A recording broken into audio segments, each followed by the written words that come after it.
Thank you very much. I would like to first thank the conference organizers for their invitation to speak. I would like to thank them for having the wonderful animation with the countdown. This is the first time I think I've ever spoken at a conference on time. It's usually just 60 seconds or 90, but when you have as many slides as I have, they matter. So let's get into it. What is a limiting case from the title of my talk? A limiting case is what happens when you get a series of options and take them all the way to their extreme. An example is a polygon of n sides. 3 is a triangle, 4 is a square, 5 is a pentagon. As n goes to infinity and those sides become smaller and smaller and more numerous, the shape becomes a circle.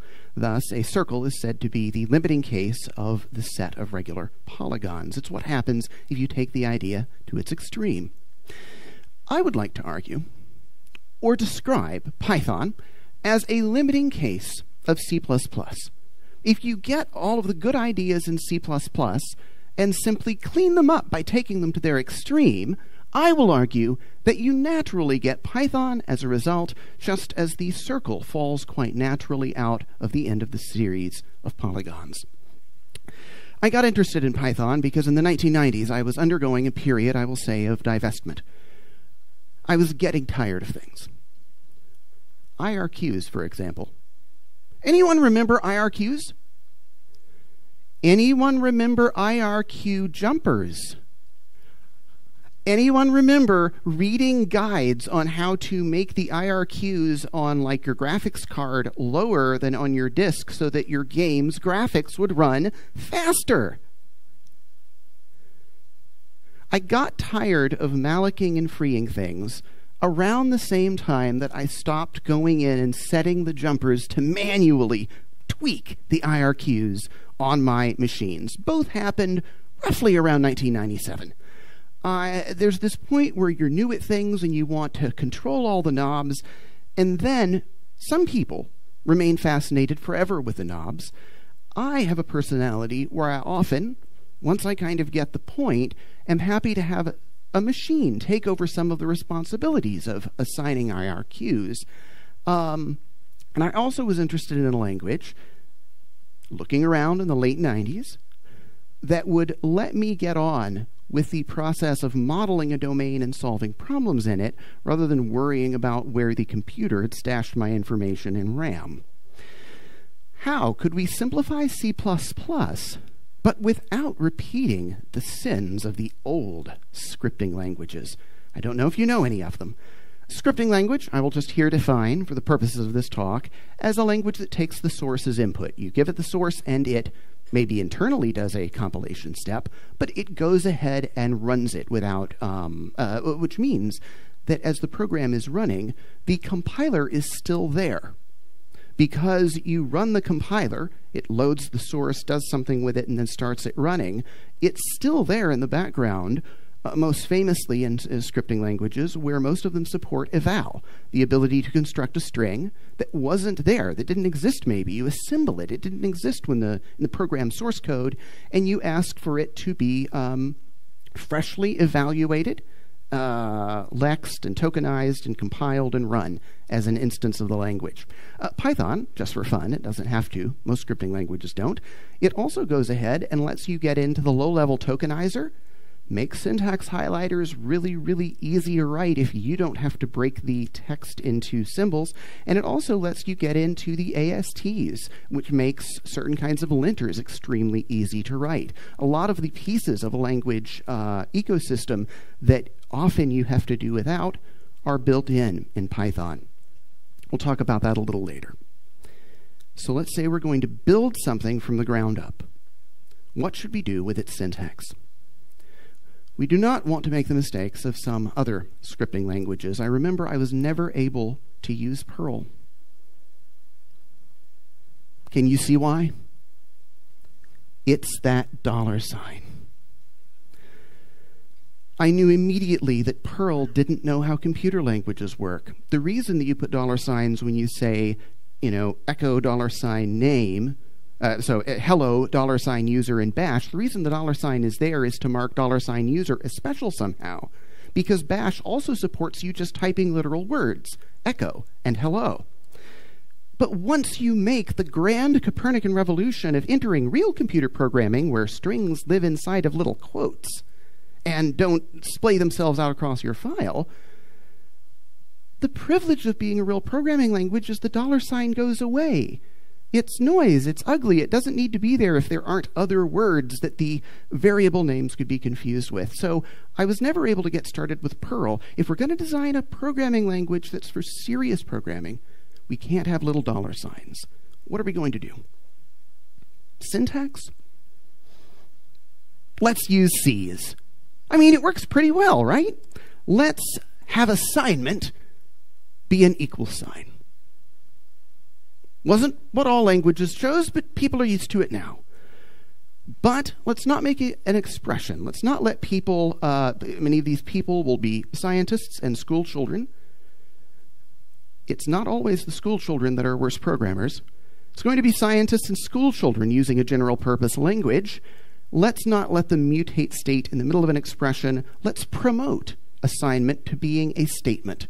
If you're going to change the set of values you're currently working with, that deserves to be up at the top level so you can read down the left-hand column of a function and see when it adjusts the value of each of its variables. What should we use for equivalence if we've already used the equal sign for something that didn't mean equals? We'll do what C did. Everyone's used to that.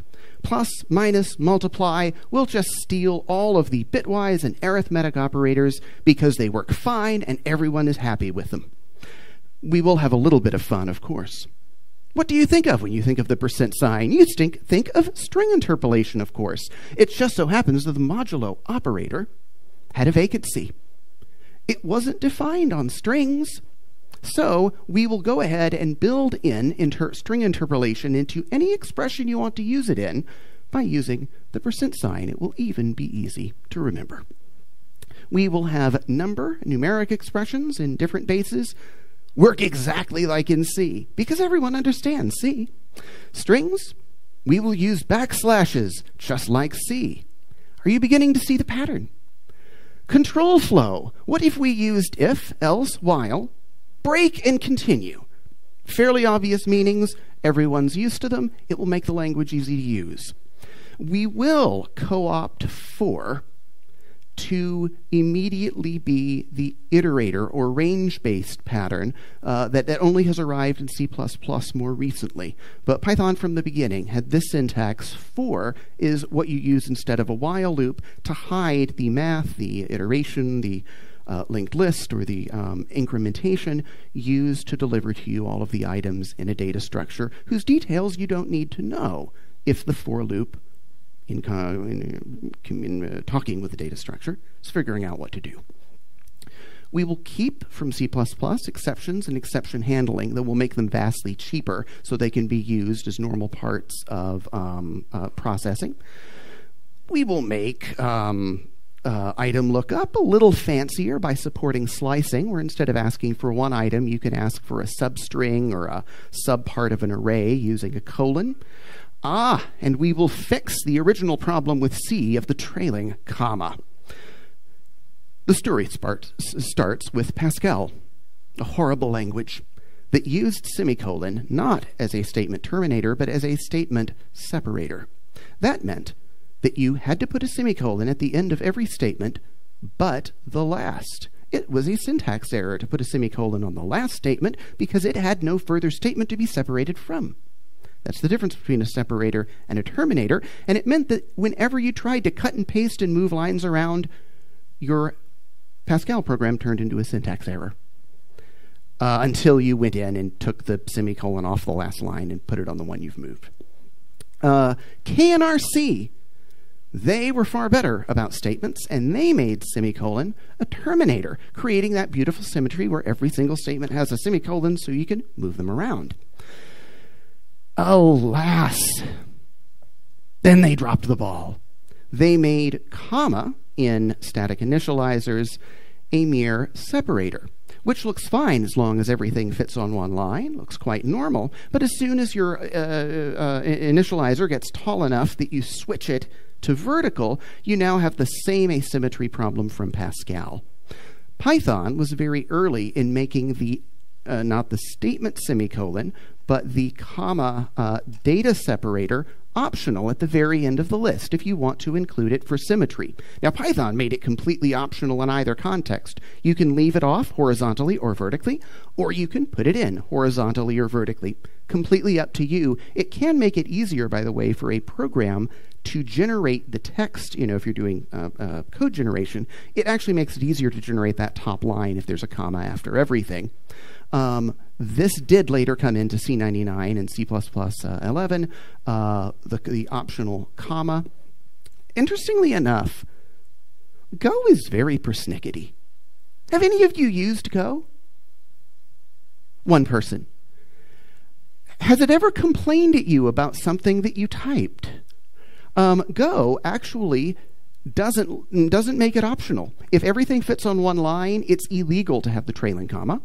If you switch things to vertical, it becomes mandatory. After all, I guess Rob Pike said, if it's a good idea, you should always do it. Another thing that we should bring over into the scripting language we're designing is namespaces.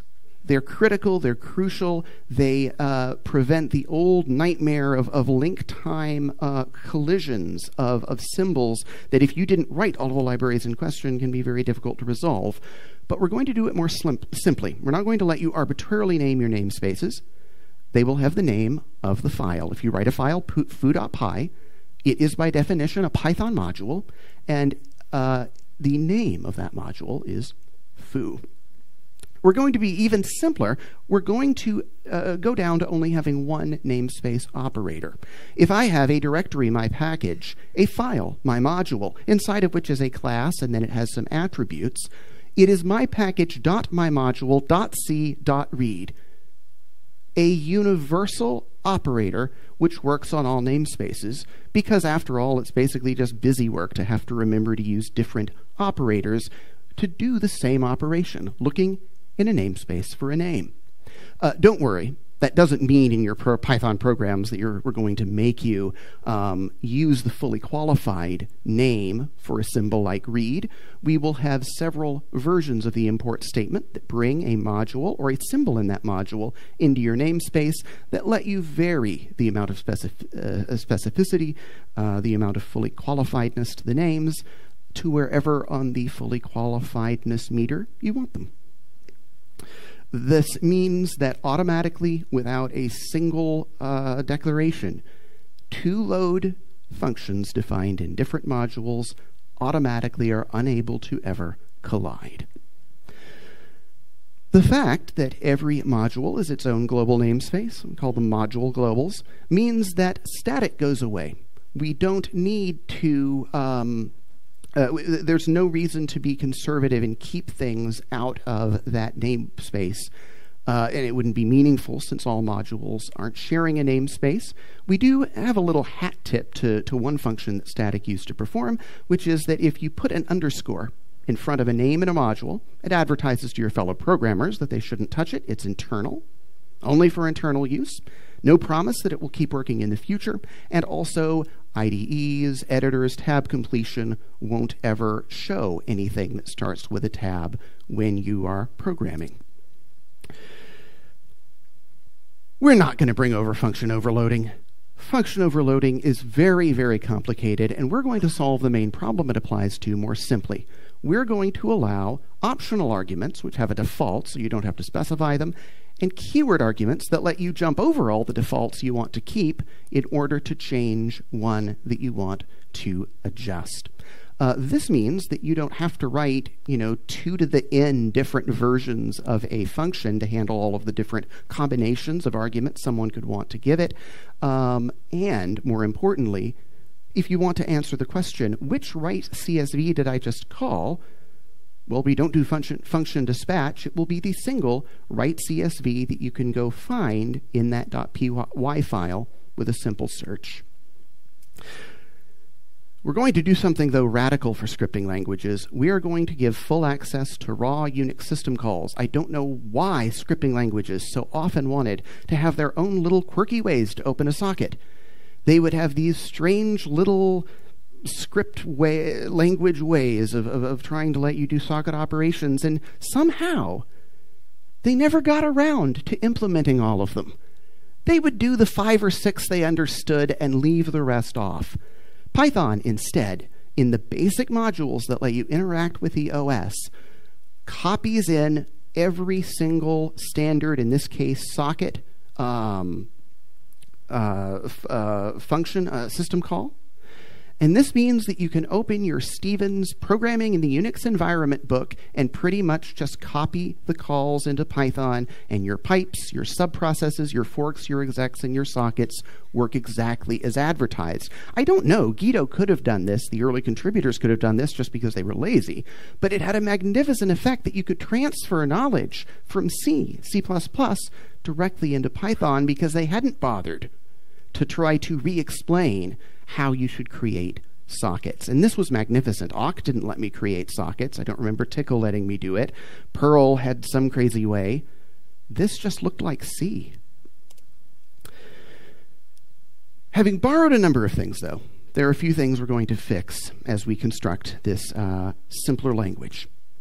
Undefined behavior, unspecified behavior, and implementation-defined behavior are bad ideas for a language that physicists, data scientists, and school children are going to be using. And very often the gains you get are fairly tiny for allowing that. We will instead decree that every Python program that is syntactically valid has a unique meaning that is the same on all platforms. In the standard, putting things like, we evaluate expressions left to right, instead of doing it in a random order that we rolled on a die or something. And this means that there is always a unique meaning, interpretation, and order of operations for every expression you can write. If you happen to know it might go faster in another order, you can put them in another order, but you're in control of the order that the program executes. All right, we're going to need to fix the precedence. I don't know if you've ever done this before, wanting to know if from the old set of flags and the new set of flags you kept the hex 80-bit the same.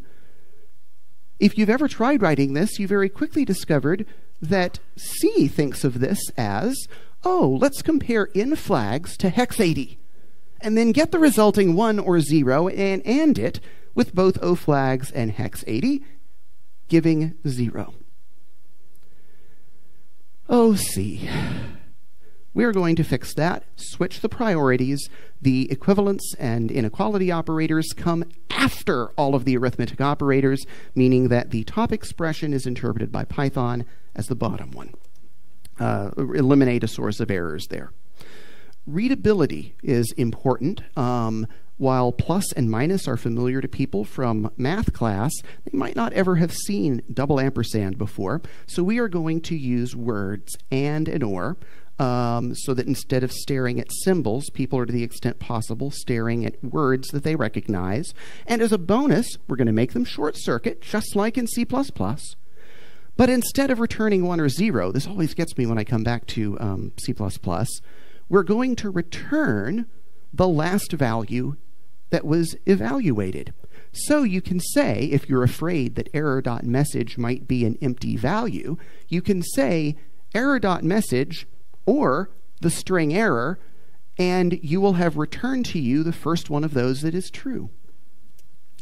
We're going to extend C's good idea that 0 is false to empty strings and containers that we will judge the truth of or falsehood of which by their length. All zeros and empty data structures, all, if you could cast them to bool, are considered false. So you can say, if not my list, if you want to see whether the list has anything in it. We are going to eliminate entirely, because this is supposed to be consistent, easy to use language, all concept of integer overflow. In some languages, if you get certain large integers suspiciously close to 2 billion and add 1 to them, you get a negative number instead of a slightly larger number that's upwards of 2 billion. We are instead going to implement integers so that they always behave like integers. rather than, numbers in some sort of modulo Groundhog Day loop.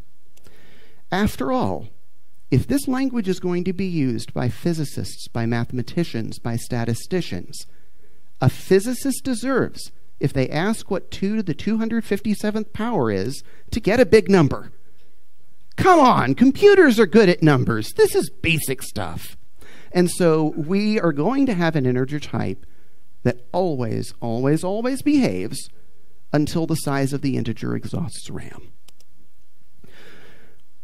We now come to the huge question with a scripting language, and this is the thing that I think in Python's early days might have kept its momentum up when it was very, very small in popularity compared to things like Perl. Should the type system be loose or strict? How many people here have ever written JavaScript? What is the string digit 4 minus the integer value 3? Excellent. It is 1. What is the digit 4 string plus 3? 43! Not even the number 43, but the string. This is a loose type system. This is a language that has some kind of inferiority complex and is afraid that you're going to judge it if it can't cast and recast the values you've given it until it comes up with something. For some reason, it thinks you're perfect. If you ask to add a string and a number, you must know what you're doing, and obviously it's its fault if you can't find some way to cast that to an answer. Problem is, it's so rarely the answer you wanted.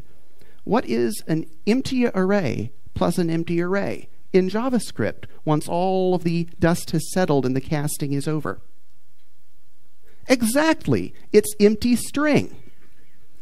In JavaScript, all right, we're going to try different types here. What happens if you get the empty array and add it to the empty object? Yes, it's the string object in brackets with the second one capitalized. All right, addition we usually think of as commutative. What if we swap it around and put the object first? Yes, it is 0. If that amused you, you should go see the talk, I believe it was in 2012, a little 5-minute lightning talk by Gary Bernhardt called WAT, which consists of a crowd laughing uproariously as he goes through Ruby and JavaScript, many examples, and then comically says WAT after everyone. It's great. Perl tries to make every expression you write do something. Awk would do the same kind of casting. Traditional scripting languages thought that loose types were convenient. They were wrong. The truth is that loose types are terrible. They break a principle that I'll call locality. When you have an error in your program, it's nice to have an exception raised close to where you made the error. The problem with all of that crazy casting where, in JavaScript, almost any expression will evaluate to something, is that if you make a mistake in the middle of your program, it will run to completion and nonsense will print out, and you won't know until you do a line-by-line search where you made the error. It also hurts readability because secret casting is, when you go back later to maintain the program, happening in the middle of a line where there's a plus statement with no indication, unless you've left a comment, that a value is being casted to another.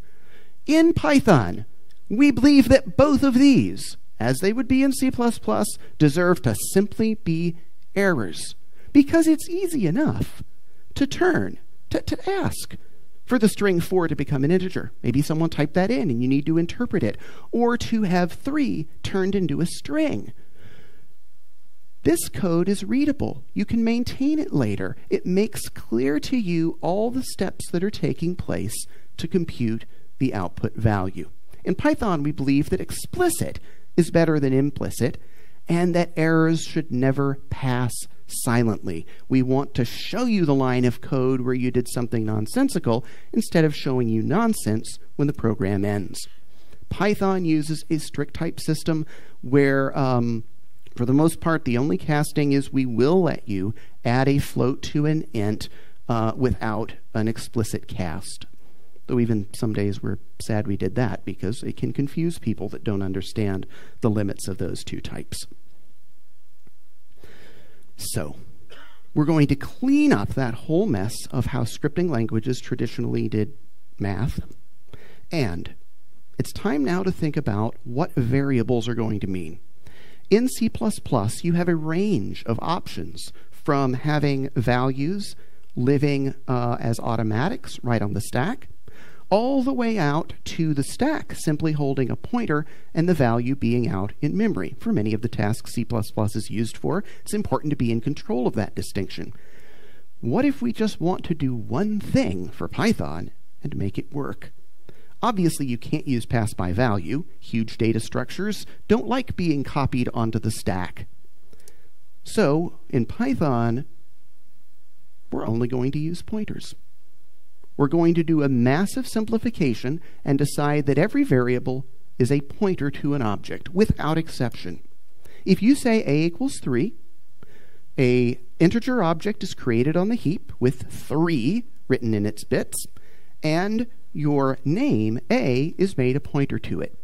B equals A is a pointer copying operation. You now have 2 names that hold the same pointer. If everything is a pointer, how many list types are we going to need to write in Python? 1. If Python comes with a list of pointers type, you're done with lists. You can have a list of integers, strings, floats, other lists, whatever you want, as long as you have a list of pointers, because everything is a pointer. How many hash table types do we need? Hash maps, what Python calls a dictionary or dict. 1. That maps keys that are pointers to values that are pointers to objects out on the heap. This means that the entire section of the C++ specification on templates evaporates, because all types that you write, all container types, are automatically eligible to hold any objects by virtue of the fact that a container simply holds the pointers, always. I don't mean always. Python comes with, efficient float arrays that you can use if you're a data scientist or doing statistics, but the bare language, a equals 3, is always using pointers. Everything a pointer means that data structures are not only simple and you only need one of each of them, it also means that they're automatically composable. What if you wanted, maybe because you were reading from an API out on the web, what if you wanted a list, each of whose elements is a dictionary?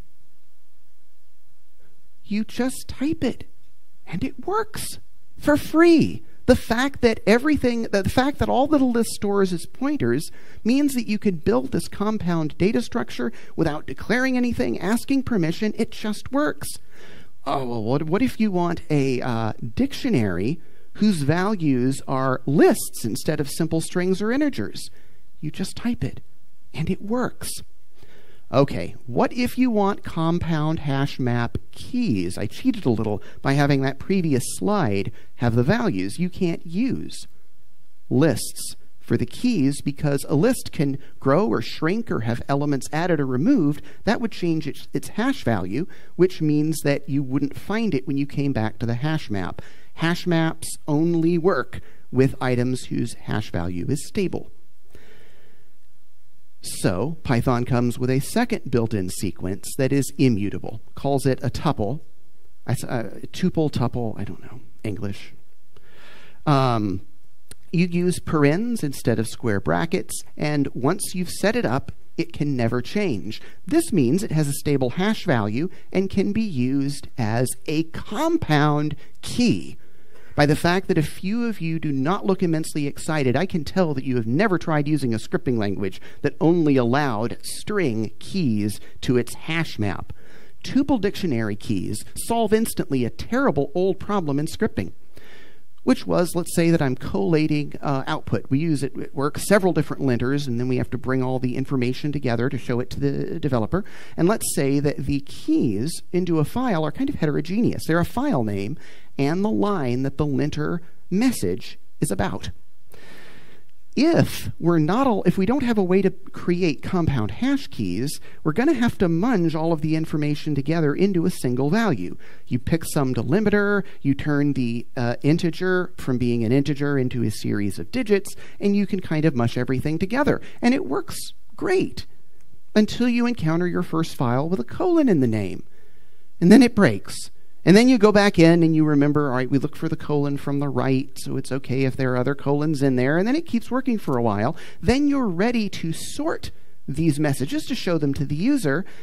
And it sorts in this order, with 8 later than 47. Oh, that's because it's using alphabetical order. It's going, like these are words, and it gets to the 4 and the 8 and puts 4 alphabetically first. And so, who's ever done this? You then have to add 0 padding, but you can only do so many zeros. This is going to fail if I ever have to lint a million-line file. I hope they never try to do that with my awk script or whatever. All of that is avoided if your type system gives you a hashable compound type that lets you put several pieces of information together in a tight little package. Tuples and lists not only support hashing, they support sorting, and this is really fun because they sort like a spreadsheet would.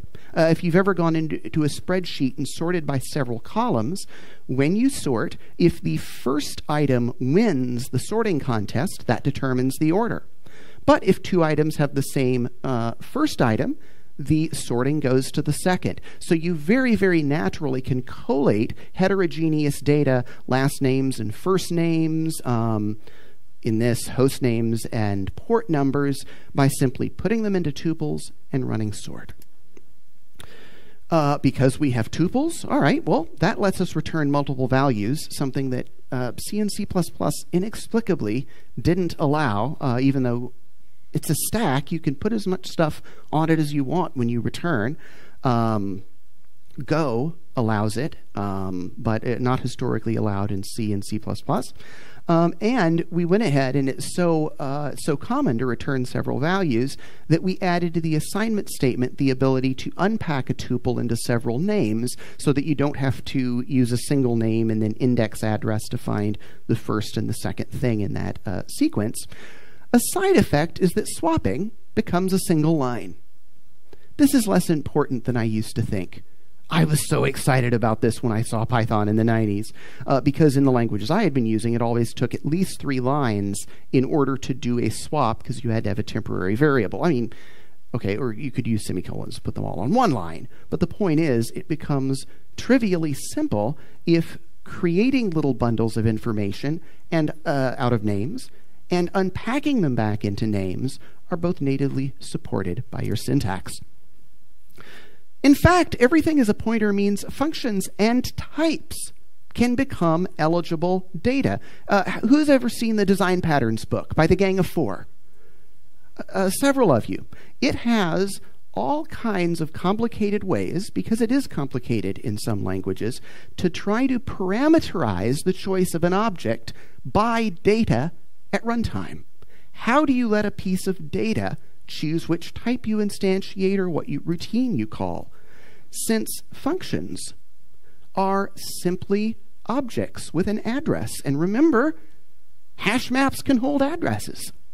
It is very all of those Gang of 4 patterns evaporate in Python and never take place, because it's very, very easy, simply when you need to treat functions as data.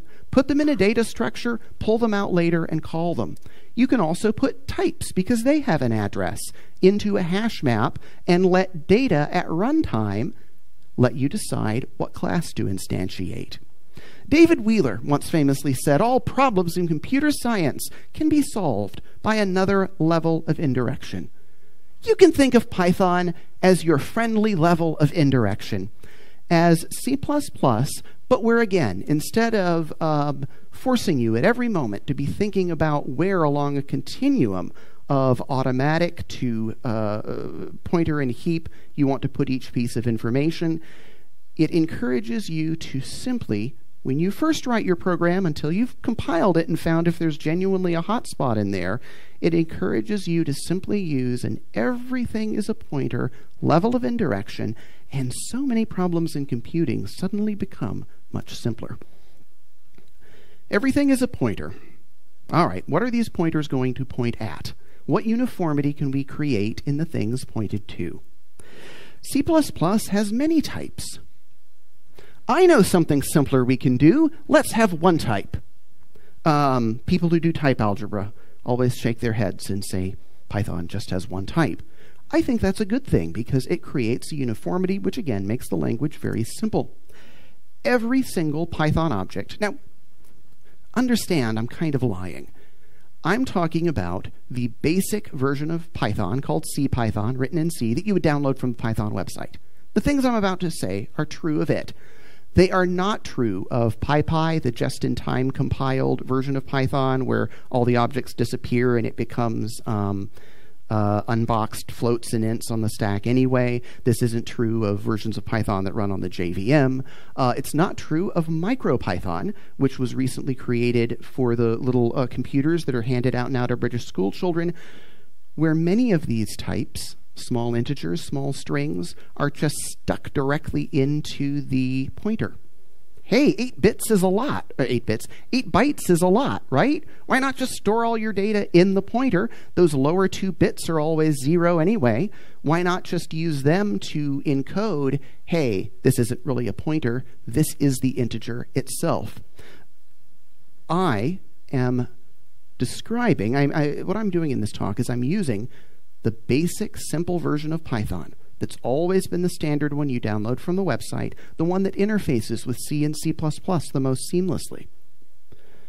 I'm using it to build for us a mental model of Python simplicity, which I can explain so simply because I'm talking to an audience, many of whom know about pointers, addresses, and will recognize a struct that at the top of it has a pointer to the type of the information that follows.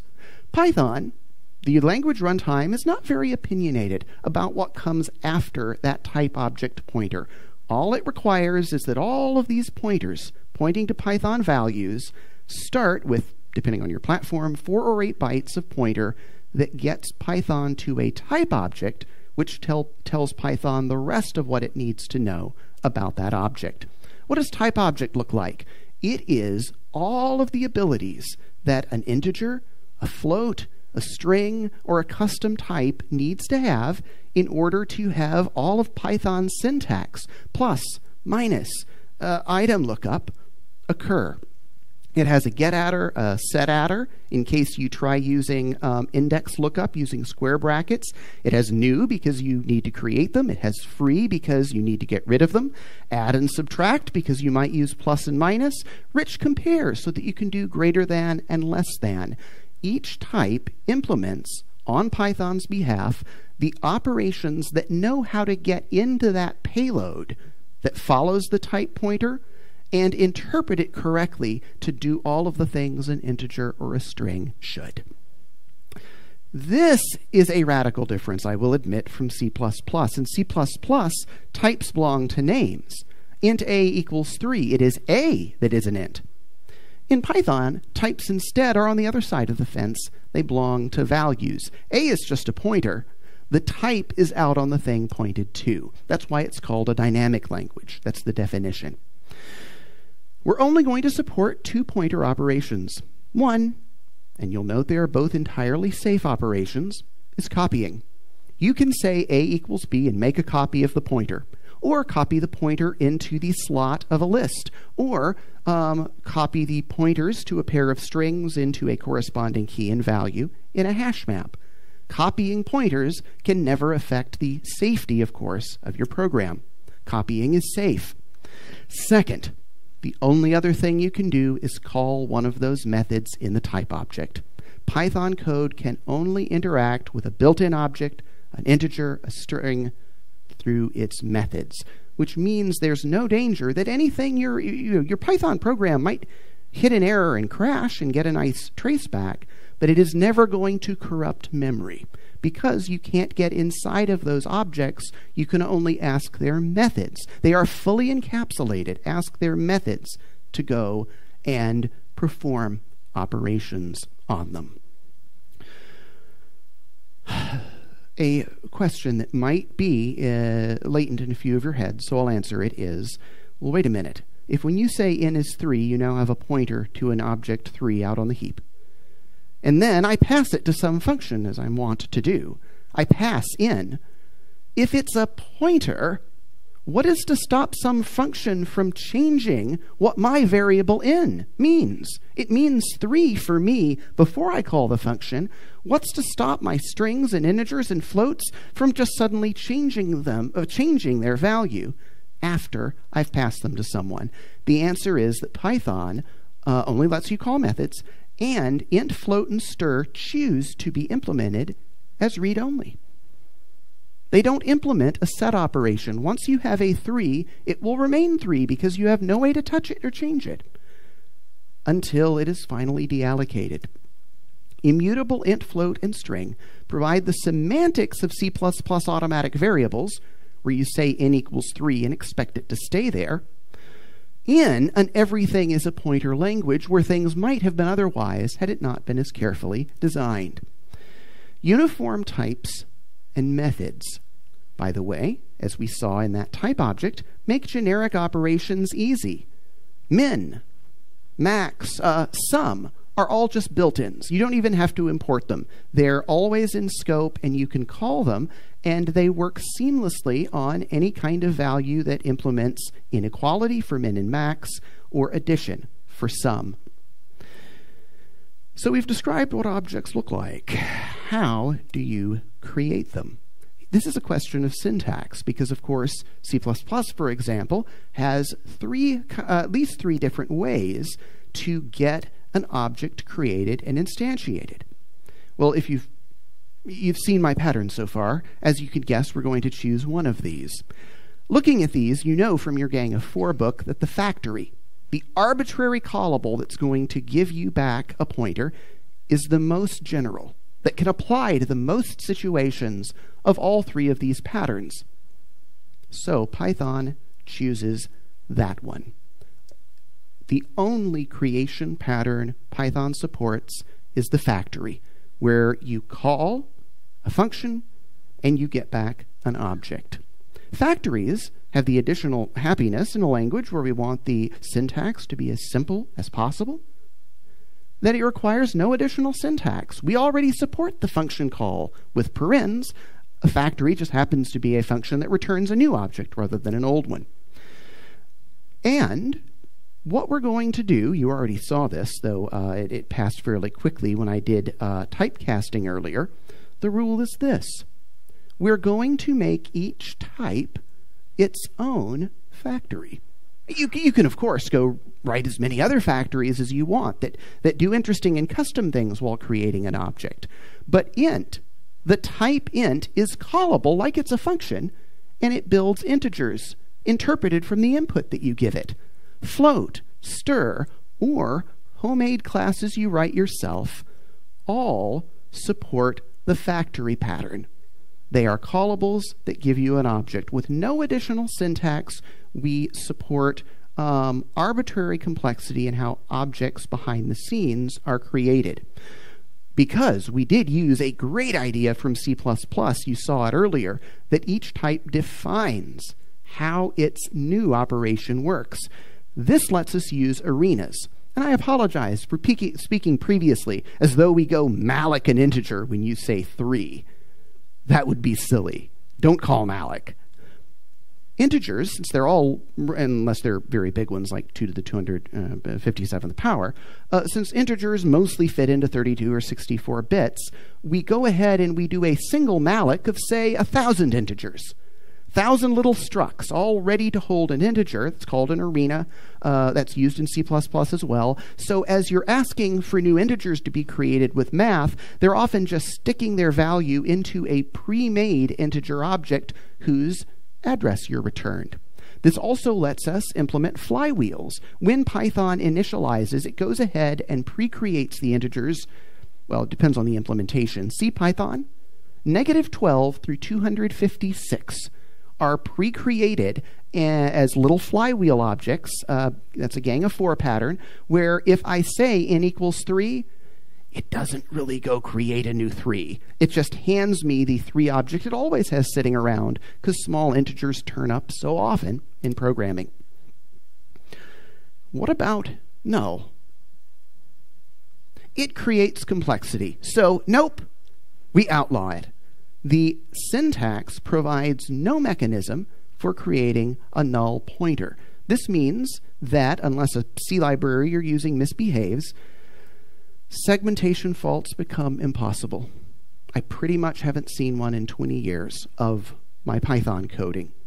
Buffer overflows. I mean, you can run out of memory, but because you're never creating fixed buffers that you're pointing I/O operations at, buffer overflows thereby become impossible, thereby eliminating 2 of the major sources of large security problems in software over the last 2 to 3 decades. But wait, I can hear you say, if the type struct that I showed you is fixed, has a set number of operations, how are users going to write their classes where they want to create new methods that they name? Where they also will want to be able to create attributes of their own, like host and port in this simple example. The magic is that we create a base class, a base type, for all user classes whose getAttr, setAttr, and new do something simple. New creates a hash table, a dictionary.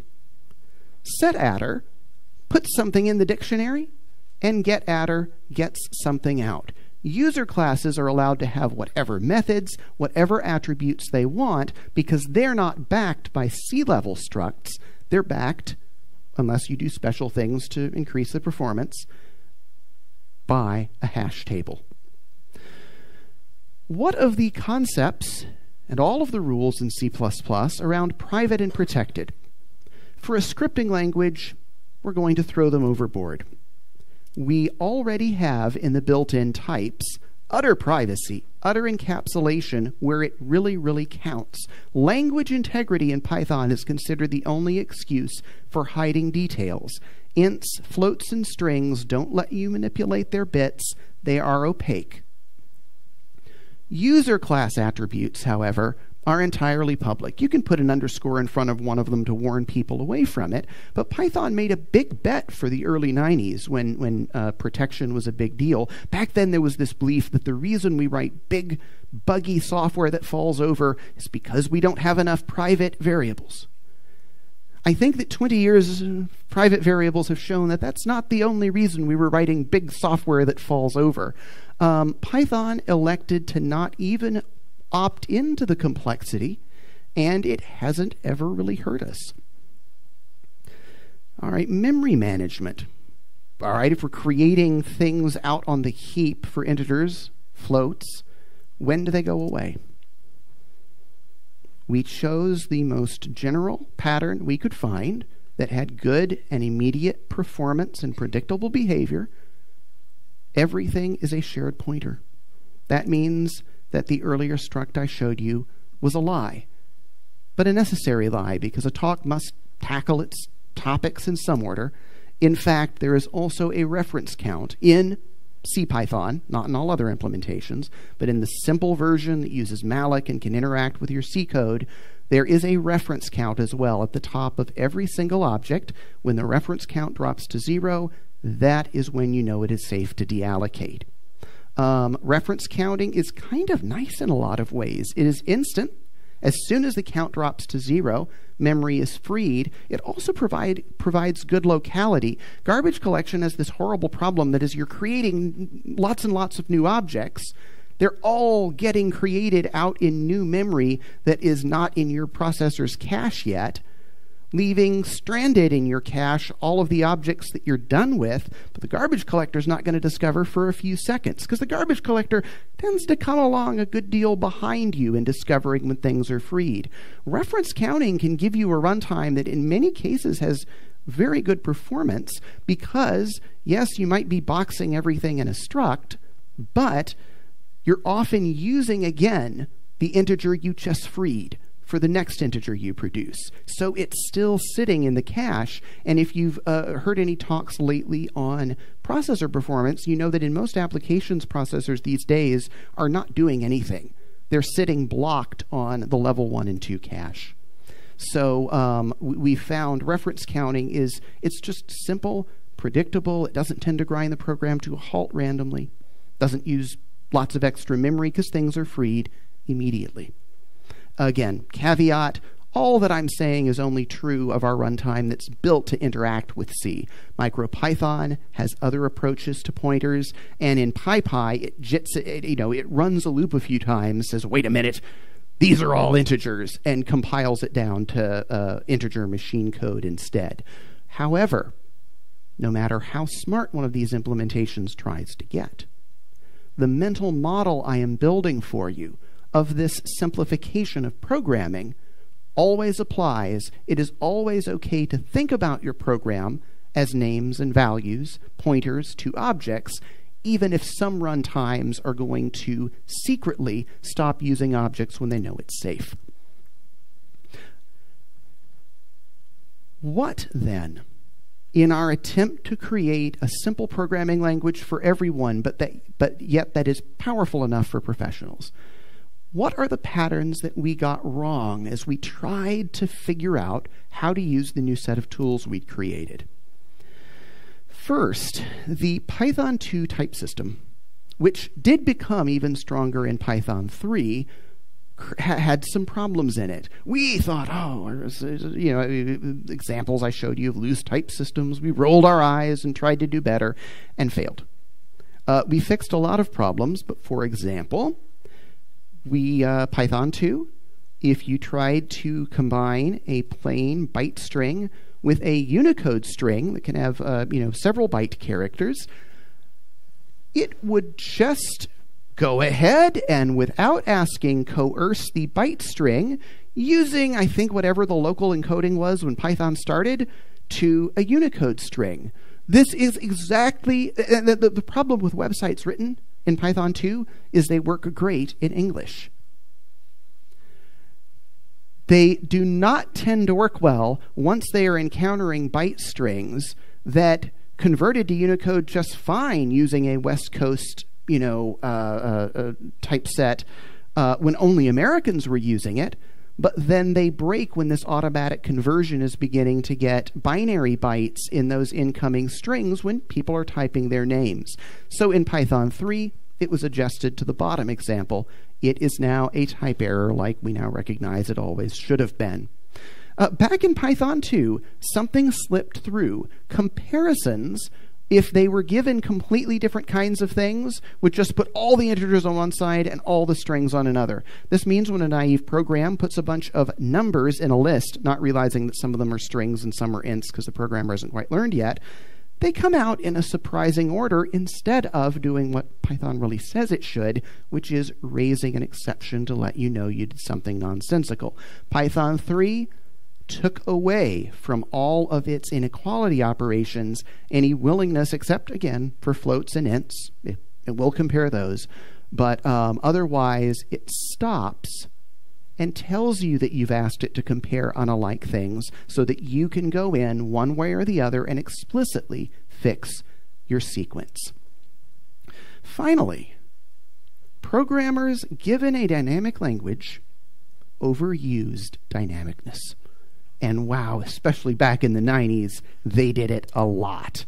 So for example, here, even if port is none, we still waste an attribute storing it. Some Python programmers in the 90s thought, wait a minute, how about if they pass in a port of none, I could even make it an optional argument so they don't have to pass it, then I won't even store a port attribute. And you suddenly had, running around memory, address objects that didn't all look the same, that you couldn't all touch with the same logic because they were asymmetric. Some had .port attributes and some did not. Suddenly you couldn't even go touch a .port without checking first whether it has that attribute. That's a bad sign in modern Python code if you see the has-adder test being run. What you want to do in modern Python, today's best practice, is to make every attribute always present. If you're ever going to have a dot port, go ahead and always have one. It's much simpler syntactically, instead of backing up, to ask the metasyntactic question, does this have a dot port attribute? To instead be able to assume that it does and ask the kind of in-language question, hey, attr.port, are you the value none? So with respect to the stability of a class's attribute lists, Python's classes have gone back in practice to being just like C++. Early experiments in having attribute lists expand and contract are gone. We now just want our objects to work like in C++. Another bad habit was that Python routines that often tried to support many argument types instead of just one. It's very tempting. You can say, oh, it's so much trouble for the person to send me a list of strings. If they just send me one string, I'll split it apart if I find commas inside. Problem is, if the person calls it in a way that they don't mean to, that can keep the program running even when they didn't mean for the single string they passed you to be taken as a list of columns. And it also makes code that supports several types can be tempting because of convenience, but it's harder to test. There's more directions it can go in, and even you can have 100% coverage on a piece of code, but you've only run it with one of the types the programmer sends it. There aren't any coverage programs that will tell you if you call it 3 times for all 3 different types that it might be called with. It's hard to test code that's designed to take multiple types. It's terrible. Harder to modify it because you often don't know that 3 different types could be attached to the name that you're looking at, and it's harder to debug. So once again, Python has the possibility of passing whatever you want to a function. All practicing Python coders I know are doing exactly what happens in C++. If there's something called port, it always has the same type in their program. Always an integer. That practice essentially represents an experiment in dynamic programming, or in a dynamic language, and deciding that that wasn't one of the benefits of a dynamic language, and it's been rolled back to the practice that's standard in C++ and C. It's usually a design bug if you ever in Python need to call eval. It always means that you're missing some simpler pattern that would let you do it in real code. Unless, and this is Python's great glory, unless you're writing a language server. Unless you're implementing the IPython notebook and want people to be able to type Python expressions into a website where they're working on a data problem and run those. Then you're very happy you chose Python because it's a little harder in C++ to accept fresh C++ statements from a website and run them. What in general then is the value of introspection? We added it to the language, but it's not really useful in application code of getAttr, hasAttr, isInstance. What is your type? Python's support for introspection has turned out to be a huge win for what I'll call code that's about code. Loggers, linters, debuggers, testers often become simple to write. It's so easy to tool up a project with custom tools. You don't want to be using these things in your application code, but they make writing code that handles other code much simpler.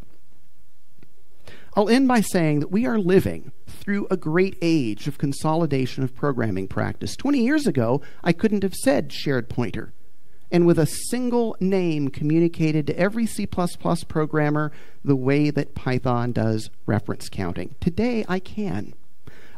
Best practices are flying back and forth between different language communities. For loops are starting to become more powerful in Go, in Python, and in C++ over the 90s and 2000s and beyond. In order to try to get a measurement of that, I looked at the great C++ project, TensorFlow. For a lot of the kids I know coming out of college today, I think they think C++ is simply TensorFlow's build system. Probably most of the C++, well, at least on the West Coast, most of the CPU time it spends today will be compiling TensorFlow yet again. Build systems in TensorFlow. Anyway, I got TensorFlow. This is very small, but these are dates along the bottom. From early 2016 to 2018, I wrote, I didn't write it in Python. I wrote it in Shell, a little program that stepped through a number of versions of TensorFlow and computed the number of lines of C++ and the number of lines of C++ that were using shared pointer. This is not a total number of lines. Of course, that's going up. TensorFlow is getting bigger every week. This is the fraction of lines in TensorFlow that are declaring a shared pointer. And look at that. In good Silicon Valley style, that is a line that goes where? Up and to the right. Where is C++ going? We talked at the beginning about a limiting case. What happens according to that graph we just saw as t goes to infinity? Everything is going to become a shared pointer.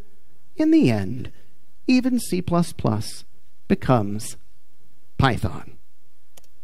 Thank you very much.